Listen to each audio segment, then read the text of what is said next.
On September 17th, 1992, a 14-year-old girl named Misty Copsey went to the Washington State Fair with her best friend. By 10 p.m., she had vanished into thin air, never to be seen again. More than 30 years later, no one knows what happened to Misty that night. From ID and ARC Media, I'm Sarah Cailean, and this is Who Took Misty Copsey?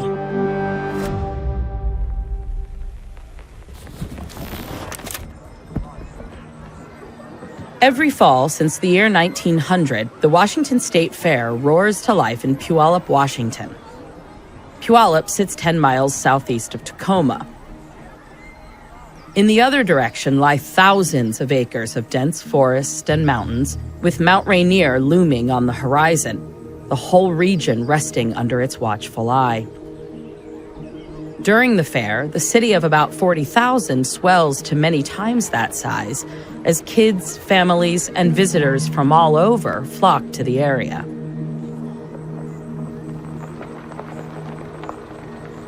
When Diana Smith drops off her 14-year-old daughter Misty and Misty's best friend Trina at the fair's gates on a Thursday afternoon in September 1992, it feels like any other night. Misty and Trina are giddy with excitement, two young teenagers getting their first taste of independence. This is the first time Diana let them go somewhere like this without her or another adult. Diana told the story in a news segment. I told her she wasn't going to go because I was a caregiver and I took care of an elderly lady all night long and I wouldn't be able to pick her up. Her and her friend Trina got on the phone and figured out the bus routes and the times and stuff. And she said, "Mom, I'm 14, I'm responsible, let me go." And I said, "Okay." I said, "I'll let you go. You better get that bus home." And I said, last thing I said to her when I dropped her off, I said, "Misty, I love you." She goes, "I love you, Mommy." I said, "And if you screw up," I said, "you won't do anything like this again." She said, "I know, Mom." "Okay, bye." And she was walking away. She just looked so little and vulnerable and stuff. Oh God. Just like I just felt like something was going to happen. I wanted to grab her, and I should have.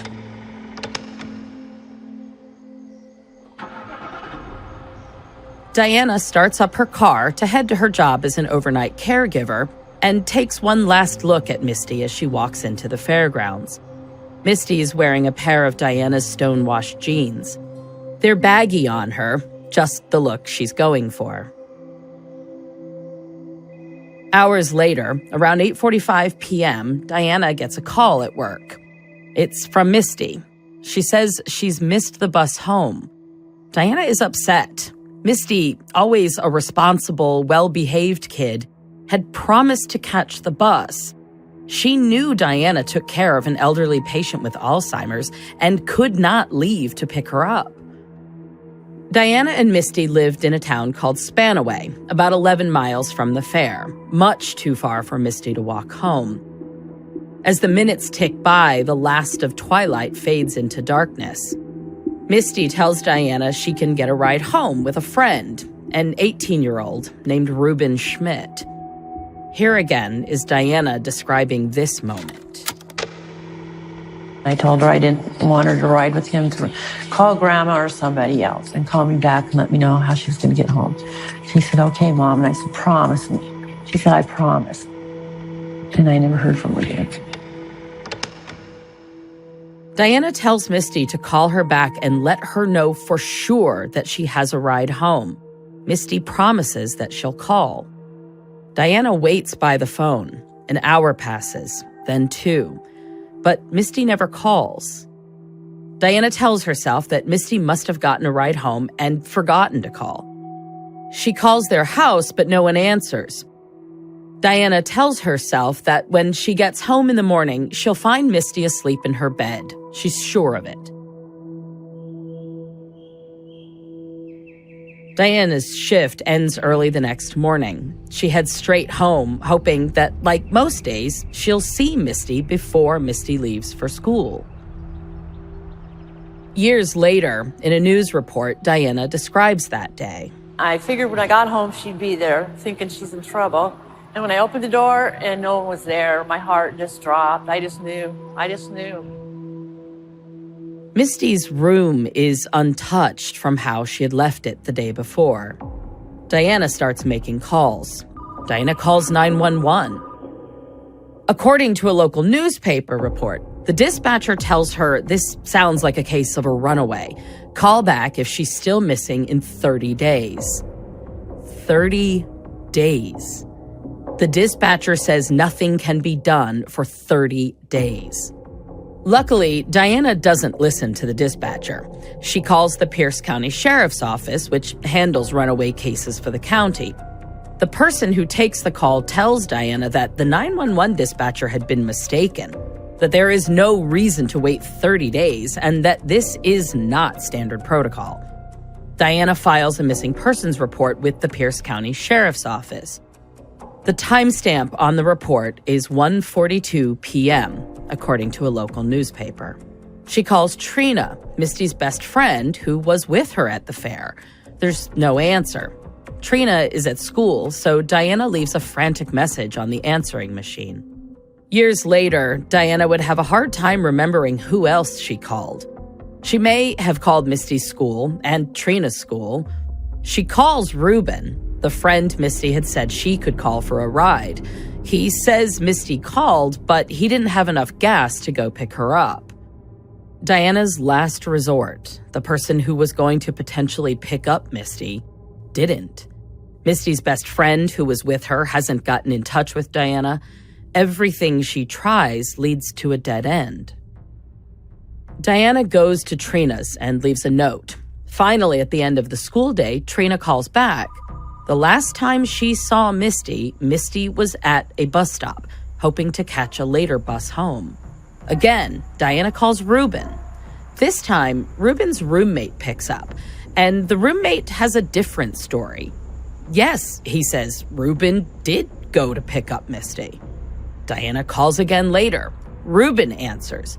He says his roommate was confused, that he did leave the house, but only to go to a party. It wasn't to pick up Misty, and he didn't pick her up. A person from the sheriff's department speaks with Diana and assigns a deputy to the case. Days pass with no sign of Misty. Diana's 14-year-old daughter is still missing. 6 days in, Diana calls and files a report with the Puyallup Police Department. Diana also tracks down a bus driver. She shows him a photo of Misty, who at 14 years old was already 5 foot 9 inches tall with shoulder-length blonde hair. He says he's seen her. He tells Diana that around 9:20 p.m. last Thursday night, a tall blonde girl had asked him about the next bus to Spanaway. The driver says he told the girl that there were no more buses to Spanaway that night. He started to tell her to take a bus to Tacoma and transfer to another route, but the girl wasn't interested. She started walking away before he finished explaining the route. To this day, that bus driver is the last known person to see Misty Copsey alive. Detectives never found Misty's remains or any evidence to any suspect. It's been almost 20 years since a teen girl got the okay to go to the Puyallup Fair, but she never came back. 32 years, that's how long it's been since 14-year-old Misty Copsey disappeared while attending the Washington State Fair.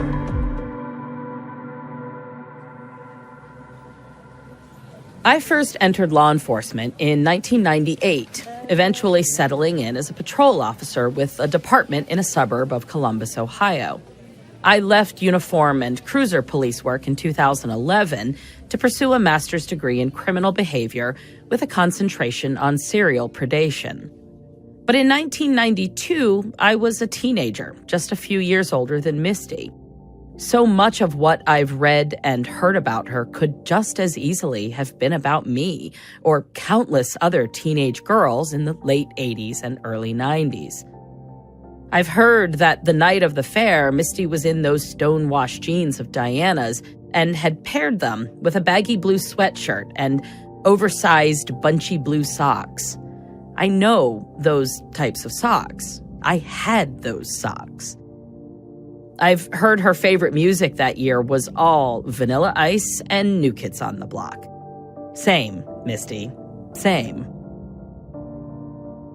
So when I first heard about Misty's case more than 5 years ago, I couldn't get her story out of my head, nor could I stop thinking about her mom. Here's how Diana described Misty in an episode of a show called Crime Stoppers. She got great grades, mostly A's, into sports. She loved baseball, volleyball. She broke both of her arms one time playing volleyball. Diana told Misty's story at every opportunity. Here she is again in several news clips. She walked across the street. She had on my pair of jeans, and they were baggy on her. I told her if something goes wrong, I wouldn't let her do anything like that again. This was agonizing, just not knowing where she was. She needs to come home. She's been gone 24 years. Just have her home so I could go be with her and comfort her, and that means the world to me. That would be, all I could ask. I know there's a few people that know what happened that night.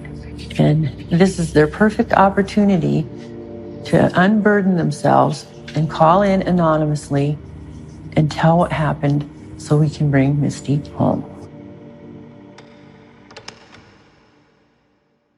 Diana worked tirelessly to find her daughter, or to at least find out what happened to her, for 28 years, right up until the day she died. In 2020, Diana passed away in her sleep. No one in local law enforcement, as far as I can tell, really took her seriously. And when she died, Diana's son, Colton Smith, would carry the torch, vowing to not let the search for the truth end before someone, at long last, takes their family tragedy seriously and runs a proper investigation. In January 2025, I spoke with Colton Smith.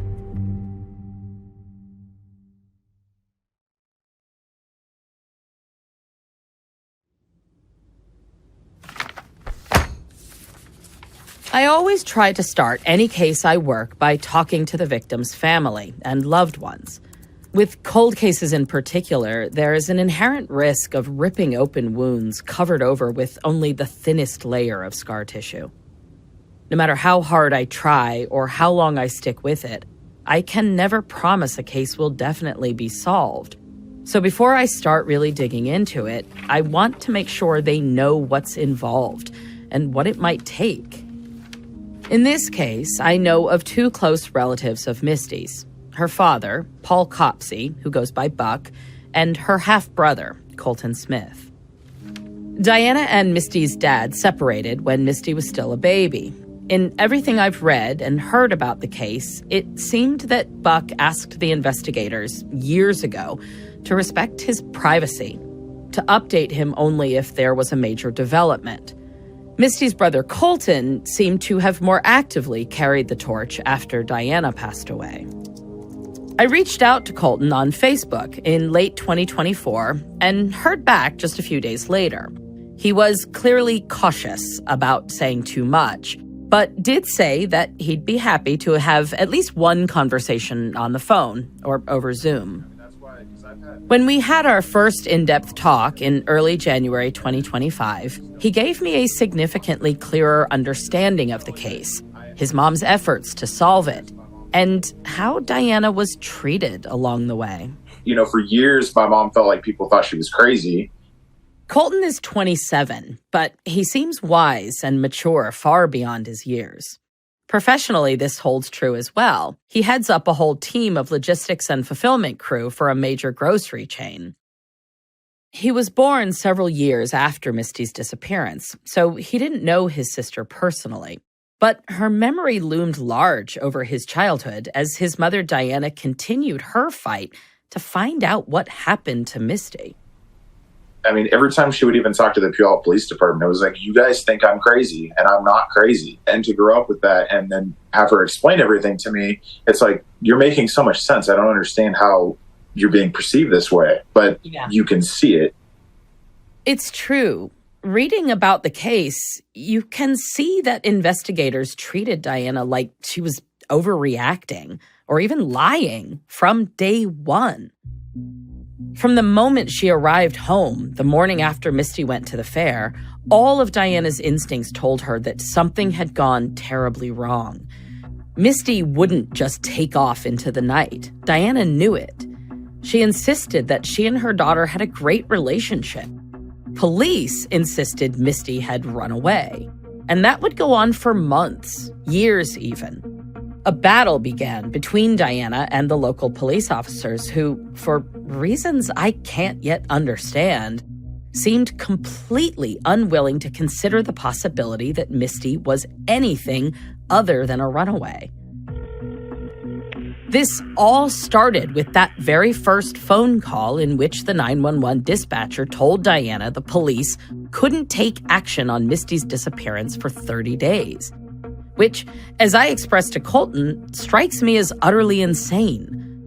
I wasn't a cop yet in 1992, but I would go through my first academy just 6 years later, and I did not believe that was true even then. I've since asked some of the people I know who were in law enforcement at the time, in departments from different parts of the country, and every single one of them said the same thing. No way. It just wasn't possible that it was a real policy. The thing that boggles the mind is, okay, but even if they're a runaway, this is still a child in danger. You have to go find them. 100%, yep. I mean, I went into law enforcement in 98, and certainly everything I was trained from jump was a missing child. There's no 24-hour, there's no 5 minutes. It becomes all hands on deck immediately, regardless of the circumstances. And it remains that way until a child is located. Like, I truly don't understand. It's difficult to nail down numbers on teen disappearances in any window of time, but especially during this era we're focused on here. A number of studies have been done, and there are some interesting statistics separating out true runaways from what are known as, quote, missing, lost, or discarded. They are also compared to data on the number of kids abducted by family members. And of course, we do ultimately end up with numbers of young children and teens who are victims of homicide if their remains are eventually recovered. But when attempting to understand how often kids were classified by police as runaways, but later determined to have been abducted or murdered, we have only anecdotal evidence, the terrible stories that made the headlines. Thankfully, in Misty's case, the county sheriff's department corrected this 30 days nonsense. The person who took the call also took a report from Diana and then advised her to file a missing person report with the Puyallup Police Department because Misty was last seen in Puyallup. The sheriff's department assigned a deputy who often handled runaway cases. The deputy reached out to Misty's friend Trina and said something along the lines of, "If you hear from her, let us know. You won't get in trouble." 6 days after Misty's disappearance, Diana calls and files the report with the Puyallup Police Department. I don't know why she waited 6 days, but we know she was following her own leads during that time, calling Trina, Ruben, and anyone else who she thought might know something. Once she files the report with the Puyallup PD, Diana keeps calling, begging for help.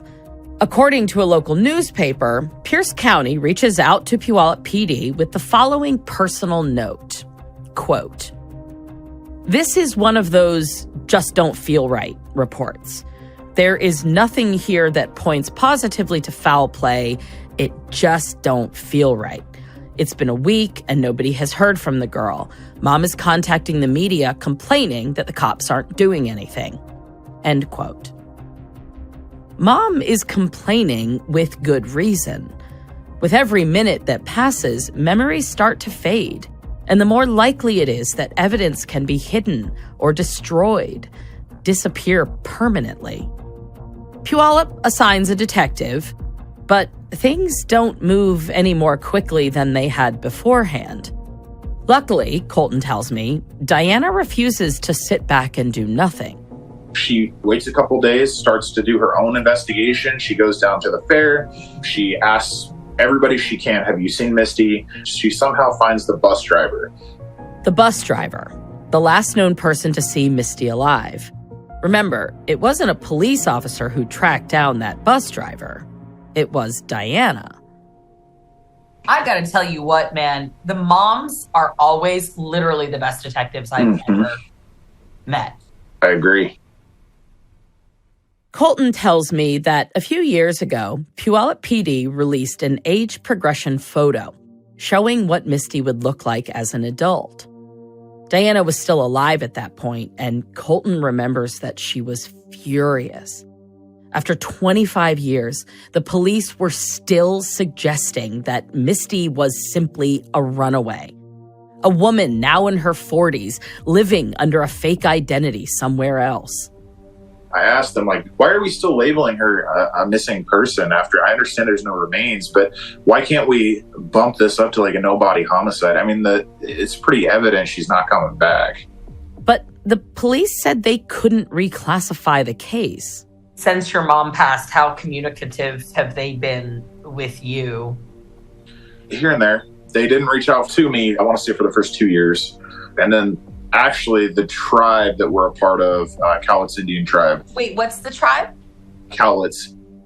This is a part of Misty's story I hadn't heard before, in large part because Misty presents very Caucasian, with blonde curls, blue eyes, and fair skin. But Colton tells me that he, Misty, and Diana are all members of the Cowlitz Indian tribe in Western Washington. I don't know if that got much recognition in the original case, but in recent years, the issue of missing and murdered Indigenous women and girls has gained a lot of awareness, especially in areas out west. Some states have started designating significant resources to unsolved cases of missing and murdered Native American women. Cases that have historically been overlooked or even outright dismissed.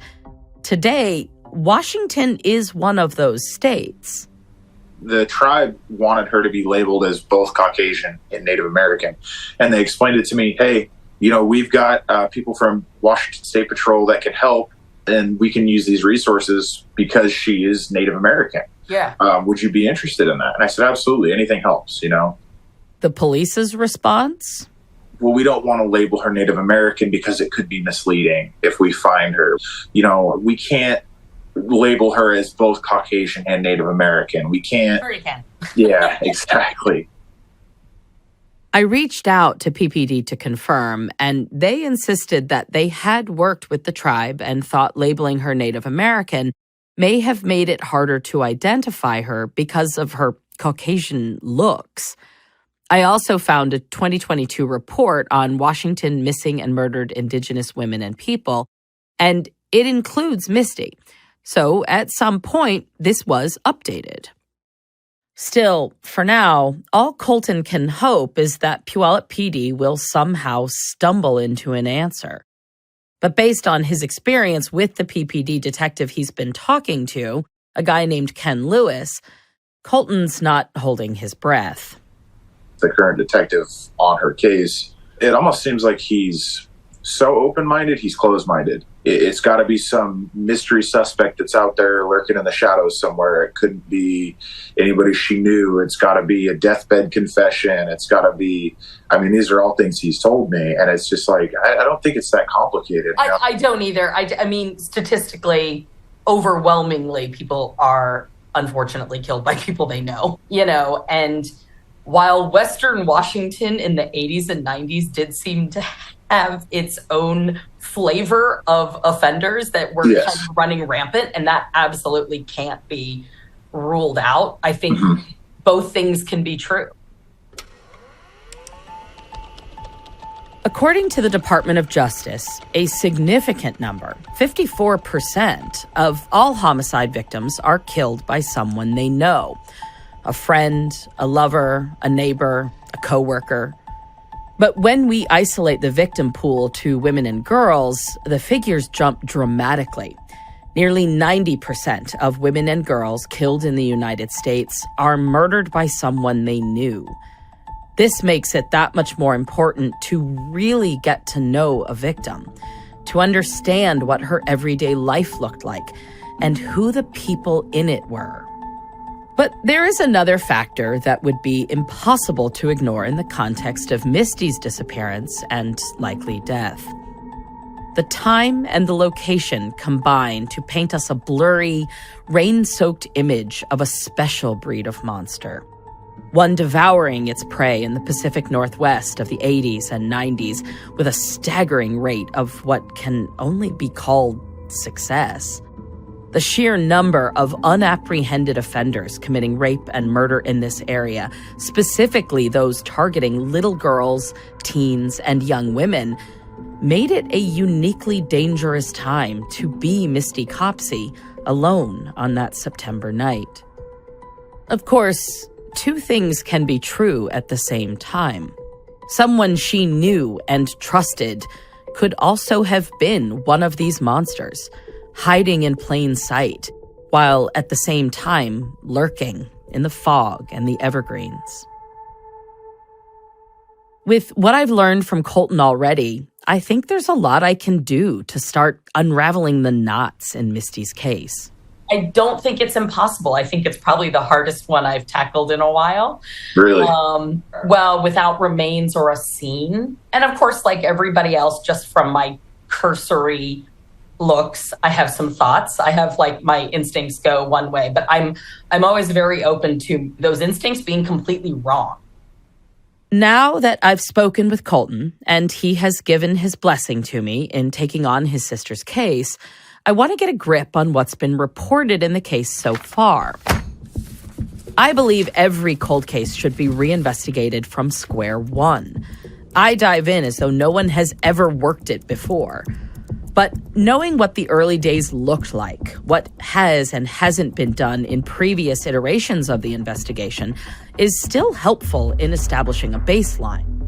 Whenever I take on a new case, I like to keep an open mind. To that end, the first thing I need to examine is the possibility that Misty was a runaway, if for no other reason than to put it to bed once and for all.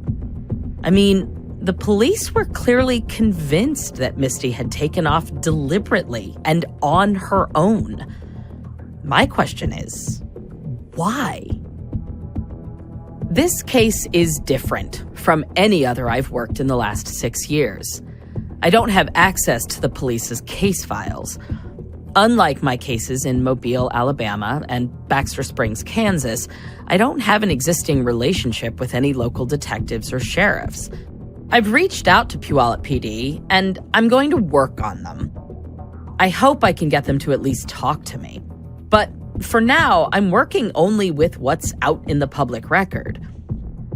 Fortunately, in 2009, a local reporter named Sean Robinson published a very thorough account of this case for Tacoma's News Tribune. It paints a detailed picture of the case and even of Misty and Diana's life.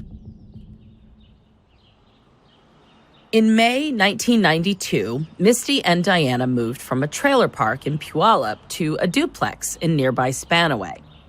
Diana had separated from Misty's father when Misty was a baby, and though Misty still saw her dad regularly, she lived with Diana.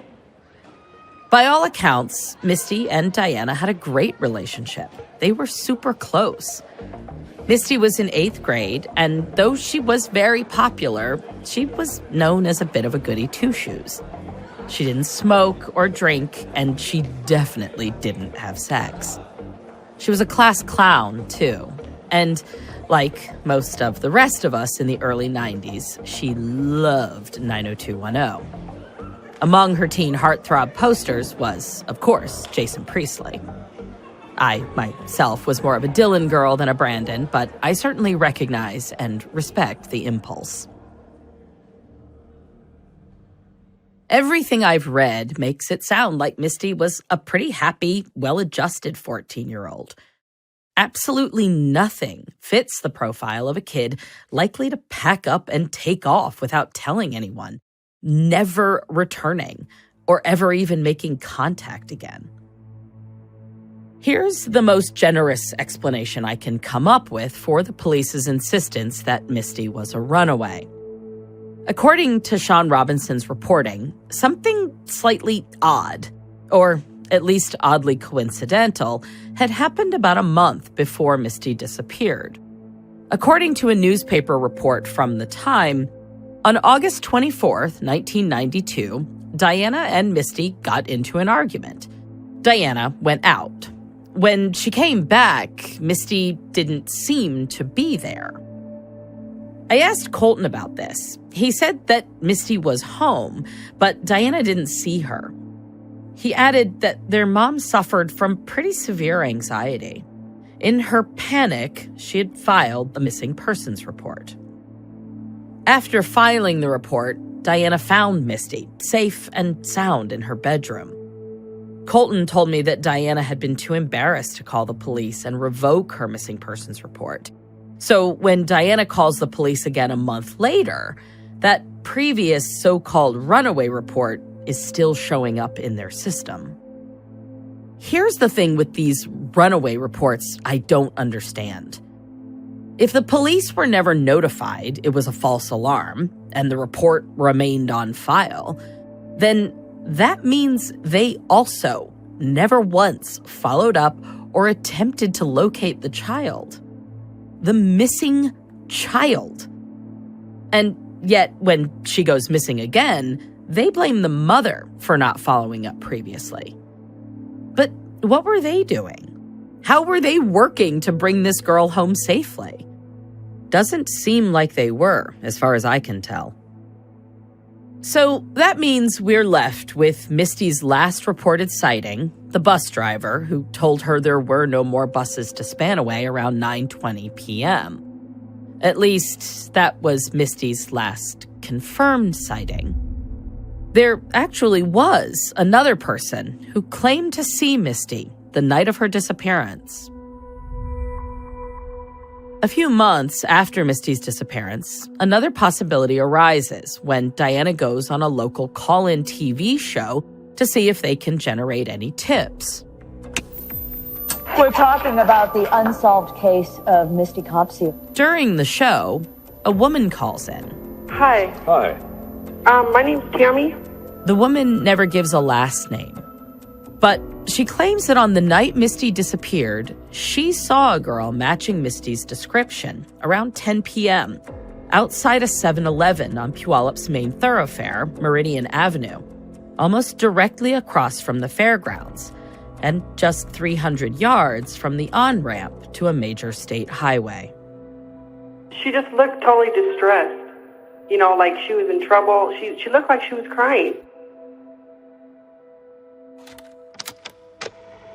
In the footage from the network, we see Diana as she was in those first few months after Misty vanished. Her hair is sandy blonde, big curls, big feathered bangs. She's put together beautifully in a crisp white top, light-colored jeans, bright white sneakers to go with her blouse. You can see how mother and daughter both loved the fashion of the day. And though she's seated, you can also see where Misty got her height. Diana sits up tall, her long legs crossed at the knees. We also see Diana's face close up as the caller is speaking. She is calm, but clearly focused on every word this mysterious Tammy is sharing, as though Diana knows this will be her only chance. Unfortunately, it is her only chance. Producers try to keep the caller on the line, but the line disconnects before Tammy speaks to police or gives her contact information. It's very difficult to determine what, if anything, should be done with tips like these. Singular, anonymous, no way of verifying or dismissing their authenticity. The caller sounds sincere.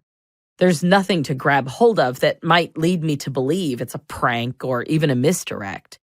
But my skepticism of eyewitness accounts of anything holds me back from just straightforwardly accepting this information as a building block for the investigation.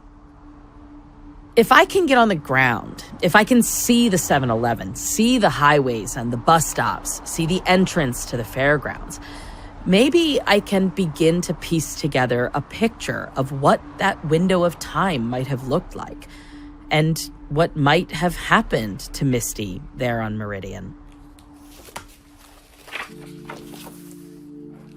There's another thing that stands out to me from the News Tribune series. Some excerpts from Diana's journal that she gave Sean Robinson permission to publish. In an entry from 1996, she writes, "I was cleaning an apartment. It was evening. I got done cleaning the bathroom and turned the corner to go to the living room. It was pretty dark, but I saw someone sitting on the couch. As soon as I saw her, I knew it was Misty. She opened her arms and said, 'Mommy.' I grabbed her and just held her forever." In another entry, grief. "I never thought the pain would go away or get any less. And when it started to lessen, I felt overwhelming guilt, as if I were a cold, uncaring person, a really bad mother, as if I were being untrue to Misty's memory. To keep getting by in this mortal life, I had to put that memory in a very special spot in my soul and hold it dear. Because it's not supposed to stay foremost while I am still living. It needs to be kept in that special spot to be protected.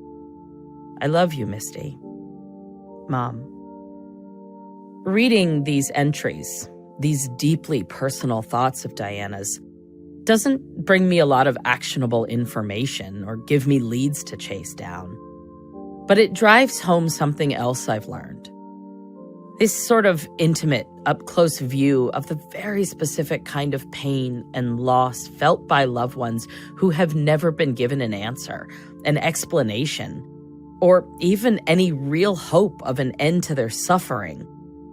This brings with it a unique responsibility borne by the investigators, a commitment that doesn't just end when it gets hard or when other distractions come along. I'm keenly aware that Diana Smith never felt her daughter's case was treated with that kind of devotion. She may have been right at times. In fact, it seems pretty clear that there was nothing but callous disregard in the beginning. And she may have been mistaken at points in the process, as there are times in the history of this case that some detectives took the case to heart, tried to treat it accordingly, and have never really let it go. But I'm in it now, for the long haul, whatever that looks like. And so with Colton's blessing, I make another call to the person who first told me about Misty Copsey. I mean, the problem with this is she could be anywhere, and you don't have anything. You have a bunch of weirdos, but there's bottom feeders all over that area.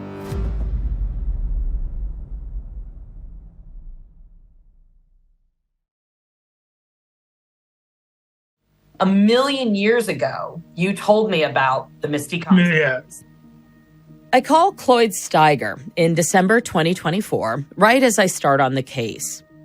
Cloyd's a retired Seattle homicide detective who reviewed the case a few years back for the Attorney General's office. I first met Cloyd years back through a colleague who was working on a Ted Bundy project. She'd been in touch with him, and when I told her I was interested in examining cases from the 80s and 90s in the Pacific Northwest, she connected me with Cloyd. The first time we spoke, he pointed me to Misty's case, saying he thought I might be able to bring some much-needed fresh eyes to it. It's kind of funny you mentioned, because I just got called from a friend of mine at the Attorney General's office last week. Hey, what do you know about the Misty Copsey case? I said, you did a thing on it. Well, that's interesting. Sounds like there might be some wheels turning on this case in the background. If so, I'd like to understand why. And more importantly, why now? Just a small world, though, because I just got that call and then boom, there you are. Boom, there I was. For now, my main reason for calling Cloyd is to get the lay of the land. I ask about other cases in the area and if they offer any clues. Yeah, there was one that was very similar that disappeared from up by the river, which is the opposite side of town but Puyallup is not a big town, so When I say the opposite side of town, I mean 3 miles away. Yeah. They were looking at that one really hard, too. Were they? Yeah. And then there's others in the region. It's like shooting fish in a barrel to find serial sexual offenders in Washington. Oh, it is. Yeah, no kidding. Early 90s. And the other thing is, it's right by Puyallup. It's very close up to the mountains and the deep forest and stuff. And you can hide a body very easily. Okay. And it may never be found. I mean, unless a hunter comes across a skeleton or something. So we've got, figuratively speaking, a dark forest full of predators. And we've got, quite literally, a heavily wooded area where it's all too easy to dispose of a body and leave behind very little evidence. I asked Cloyd if anything stood out to him when he reviewed the case files a few years ago. Any tips or leads that seem worth pursuing? Well, there was a report of her being seen possibly getting into a car down by the fairgrounds. And that's the Western Washington State Fair, so it's a big event. It attracts hundreds of thousands of people. It's not a little town fair. Yeah. During fair season, there's a lot of traffic in that area, a lot of people. And there were some reports of her possibly getting into a car, and I forgot what the car looked like. But, you never know those. It's true. You don't. But as an investigator, you should run down every remotely credible tip. Unfortunately, it doesn't sound like the original investigators did. So this reported sighting of Misty getting into a car, it's unverified, but it's certainly intriguing. I write it down as a thread to tug on later. What did the car look like? Did the person who reported that tip give a description of the driver?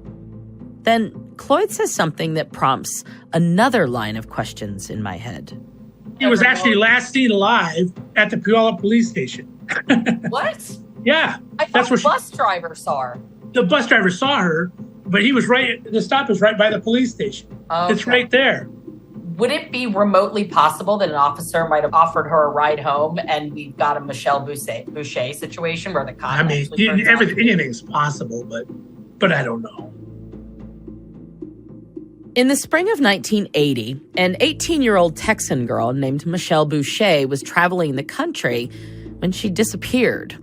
She'd last been spotted walking along an interstate in Minnesota by a state trooper. Years later, it would come to light that trooper had picked Michelle up, then raped and tortured her before strangling her to death, all while on duty. Michelle Boucher is on my mind as Cloyd is speaking. Mainly, could something similar have happened to Misty? Cloyd tells me he doesn't suspect it. The Puyallup Police Department would be incredibly busy during this time. Okay. I mean, they bring all the other regional officers in. So they're not giving kids rides home because no, they're not giving kids rides home. This is a double-edged sword. Of course, what he's saying makes sense, that they're all so busy, no one would have offered or agreed to give a teenager a ride home. But the fact that the cops are so busy working the fair could also be seen as just as much an argument that a wolf in sheep's uniform could pounce on just such an opportunity to snatch a trusting girl off the street. It's worth noting, I have not heard any suggestion of corruption or nefarious activity in the Puyallup Police Department. There is nothing to suggest this is what happened. But at this stage, I'm considering all possibilities. And if it wasn't a cop, the general chaos of this massive state fair and the local police having all their attention turned towards the hundreds of thousands of people flooding the town, well, it sure sounds like the perfect opportunity for someone to do so. There's a couple of people around here that were involved in child abduction type stuff or suspected. Some of them sound good for this, but I don't know. Without a body, it's awfully hard to know anything. But not impossible. I asked Cloyd about someone who was high on my list of potential suspects, Reuben Schmidt, the 18-year-old friend who Misty called for a ride home. That was hinky. I mean, he could be the guy. Yeah. Yeah. He was weird, and he was a kind of a freakish guy, too. He was supposedly asleep in the apartment or something. I don't remember. Cloyd's memory of the details is, understandably, not 100%. It's been years since he reviewed the case. But I've definitely got some leads to pursue. The call is certainly useful, but at this point, I've done about as much advanced research on Misty's case as I can. It's time to put boots on the ground. I tell him I'll be out in the Tacoma area for 2 weeks in January, and I'd love to take him to dinner to talk more about this case. Let me know. I'll be glad to help you. I feel certain this will be one of the hardest cases I've ever worked. For starters, there is so little physical evidence, maybe even none at all. What does exist was found in February 1993, when a group of volunteers joined Misty's mom, Diana, to search along Highway 410, about a half-hour drive from Puyallup, deep in the mountains outside the little logging town of Enumclaw. The search party made a shocking and devastating discovery. A pair of jeans with socks and underwear stuffed into one of the pant legs. According to Sean Robinson's reporting, Diana burst into tears, her face contorted in a way everyone struggled to describe. Staring at the jeans, Diana realized they were her own. They're the ones Misty borrowed to wear to the fair. To date, this clothing is the only physical evidence ever recovered in this case. King County Sheriff's Department officers arrived at the scene by 3:30 p.m. The light was already fading, and the officers decided it would be best to come back the next day with search dogs. Everyone knew the significance of the location. A few hundred yards away, the bodies of 2 teenage girls have been found within the last 4 years, murdered and dumped in a small clearing in the woods. Teenage girls who were last seen in downtown Puyallup, just down the street from where Misty vanished the night of the fair. 3 girls, all about the same age, all disappeared from the same main drag in Puyallup. Evidence of their disappearance found in the same patch of woods, down Highway 410, about 25 miles from town. This was the dumping ground, the territory of an active killer. Could Misty have died at the hands of a serial killer? Coming up on this season of Who Took Misty Copsey? Western Washington was a veritable killing field for young women. I don't think people can even wrap their brains around how many serial rapists and predators were out running around. It's insane. It's the biggest case in Puyallup. A little 14-year-old just disappears, never seen again, and that's a serious case. This is a real thing. Like, this is my family that we're talking about, not just like a TV story or something like that. This is real. Department leadership decided, whoa, we need to do something about this. She didn't run away. Something happened to her. The mind-blowing thing to me is that she was with a friend the night she disappeared. On September 17th, 1992. Nobody talked to that friend until February of 1993. That is the biggest concern with the original investigation, in my opinion. He was creepy, very sketch. I never felt comfortable with him. He was very creepy. Did he give her a ride? We do not know. Did he tell the cops, I drove up to an area that is not that far from where these jeans were discovered? Yes, he did.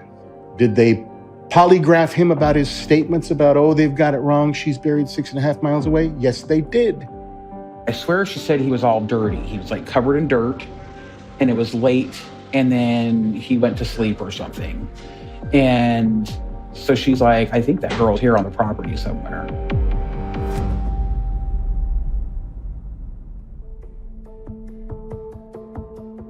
Who Took Misty Copsey is produced by ARC Media for ID.